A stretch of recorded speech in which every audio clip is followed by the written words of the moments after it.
Hi, welcome to Sonny's the Car Wash Factory. I'm Bob Fox with CarWash College. Today I want to review how to adjust the inward pressure and also your retract pressure on your Sonny's TBG300 tire brush. Before we start, make sure you get a copy of the owner's manual, which you can download at sonnysdirect.com and review all the safety information related to this procedure. Next, gather the tools and supplies you'll need, which are just safety glasses. Now, let's get started. I have good news. White walls are a thing of the past. We used to have tire brushes so we could scrub white wall tires clean. Thankfully, white wall tires are pretty much gone away. We don't even see a whole lot of raised white letters anymore. So what we've done now is we've been able to take our tire brushes and turn them into wheel brushes and tire brushes. So we can get friction into the rim as well as washing the tire so we can prepare it for tire dressing later on down the line. How do we do that? We do it with inward washing pressure. We've taken the the spring off of the shock on our tire brush, and now we're using inward wash pressure, just like we do with our wraparound, to get extra penetration into the wheel and put more friction against the tire. Vic, can you retract those brushes for me and show me how violent we can get these things if we don't do it right? All right.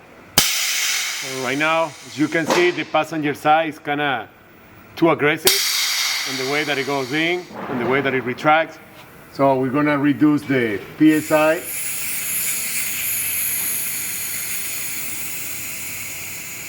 Bring it in again for me.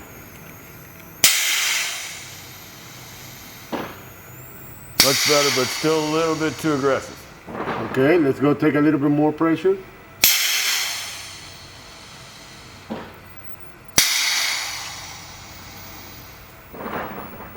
Just a little tiny bit more and we'll be good.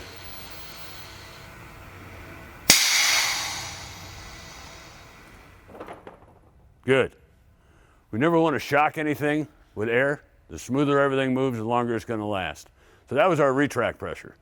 Now we're going to put pressure into the tire brush so we can get into the wheel and get a cleaner wheel.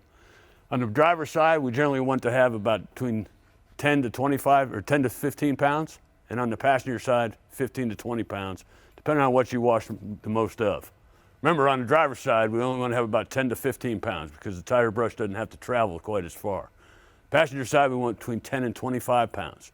Remember, it's key, we can never let the brushes stall. So if your brushes start to stall, you might be putting too much pressure on them. And there you have it. When it comes to using your tire brushes to clean wheels, remember, we're going to use inward washer pressure, the same as we do a wraparound.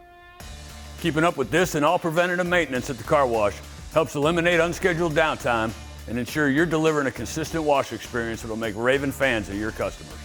Thanks for watching. For more frequently asked car wash maintenance questions, visit us at sonnysdirect.com/FAQ.